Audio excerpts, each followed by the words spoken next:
यह घटना अरावली के जंगलों की है। कहते हैं, वहां एक राक्षस रहता था जिसका नाम कालभैरव था। वह भयानक रूप का था, लेकिन अपने क्षेत्र के जानवरों और वनवासियों का रक्षक भी। उसकी एकमात्र बेटी थी, जिसका नाम रुद्रिका था। रुद्रिका का रूप ऐसा था जैसे चंद्रमा की चांदनी जंगल के अंधकार में चमक रही हो। उसकी आंखों में मासूमियत और होठों पर रहस्यमयी मुस्कान थी।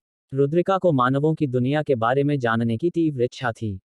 उसके पिता कालभैरव ने उसे चेतावनी दी थी कि मनुष्यों से दूर रहना ही उसके लिए सुरक्षित है, क्योंकि उनकी दुनिया छल और लालच से भरी हुई है।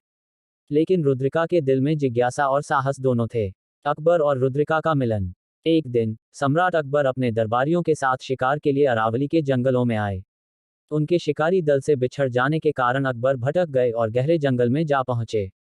थकान और प्यास से बेहाल, उन्होंने एक शांत झरने के पास रुककर पानी पिया। तभी उनकी नजर एक लड़की पर पड़ी, जो पेड़ों के पीछे छुपकर उन्हें देख रही थी। रुद्रिका ने अकबर को पहली बार देखा और उनके चेहरे की गंभीरता और आंखों की गहराई से प्रभावित हो गई।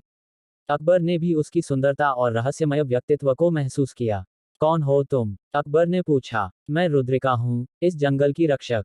आप कौन हैं? उसने जवाब दिया। मैं अकबर हूँ, हिंदुस्तान का सम्राट, उन्होंने कहा।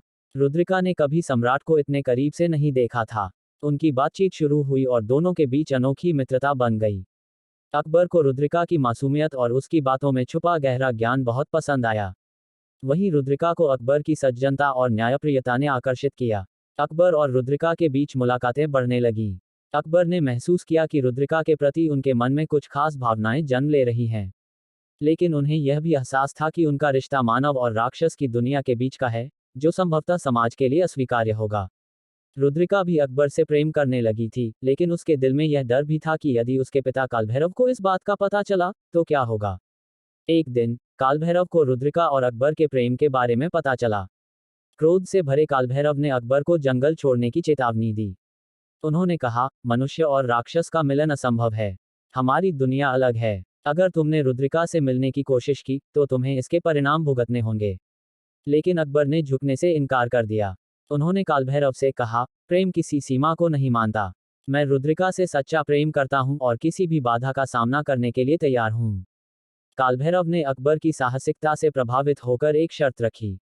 उन्होंने कहा, यदि तुम 3 कठिन परीक्षाएं पार कर लो, तो मैं तुम्हें रुद्रिका से विवाह करने की अनुमति दूंगा।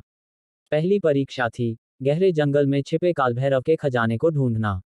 अकबर ने अपनी बुद्धिमत्ता और साहस का इस्तेमाल करके इसे पूरा किया।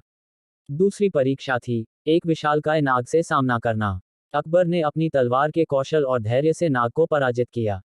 तीसरी और अंतिम परीक्षा थी, कालभैरव के सामने अपने प्रेम की सच्चाई सिद्ध करना। अकबर ने कहा, रुद्रिका के बिना मेरा जीवन अधूरा है। उसका प्रेम ही मेरा सबसे बड़ा खजाना है। कालभैरव अकबर की निष्ठा और साहस से प्रभावित हुए। उन्होंने कहा, तुमने अपनी परीक्षाओं से यह सिद्ध कर दिया कि तुम्हारा प्रेम सच्चा है। मैं रुद्रिका को तुम्हारे साथ जाने की अनुमति देता हूँ। रुद्रिका और अकबर का विवाह हुआ, और उनके प्रेम की कहानी पूरे राज्य में फैल गई। इस अनोखी प्रेम कहानी ने मानव और राक्षस की दुनिया के बीच की दूरी को मिटा दिया।